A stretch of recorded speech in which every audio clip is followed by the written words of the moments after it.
In today's video, I'm going to teach you how to use location groups in Google Ads. If you're looking to refine your advertising strategy by targeting specific locations, this step-by-step guide will help you navigate the process seamlessly. First, let's begin our journey by heading over to Google Ads.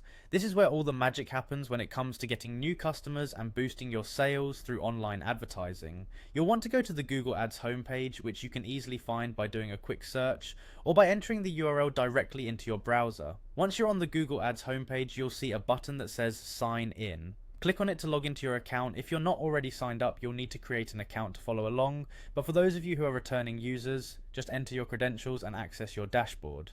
After successfully logging in, you'll find yourself on the Google Ads home. From here, we're going to navigate to the tools we need to set up location groups. Look toward the upper corner of the page to find the Tools option.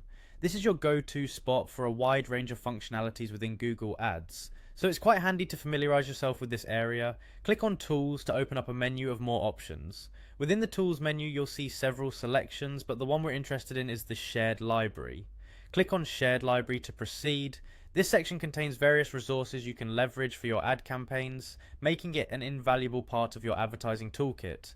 Next, within the Shared Library, look for the option labeled Location Groups. Give it a click. This is the section where you can start defining specific location groups for your ads.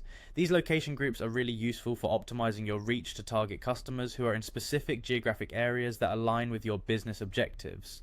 Once you're in the location group section, you will be able to create and manage your groups. You can add multiple locations that are crucial for your business strategy, enabling you to direct your advertising budget more efficiently. Utilize this feature to make your ads appear in specific regions or cities, tailoring your marketing efforts to where they will have the most impact. That's it for today's guide. We've just covered all the steps you need to follow in order to use location groups in Google Ads. By utilizing these features, you're taking strategic control of your advertising, allowing you to really hone in on the areas that matter most for your business. Keep experimenting and fine-tuning your campaigns to get the best results possible. Thank you for watching, and I'll see you in the next tutorial.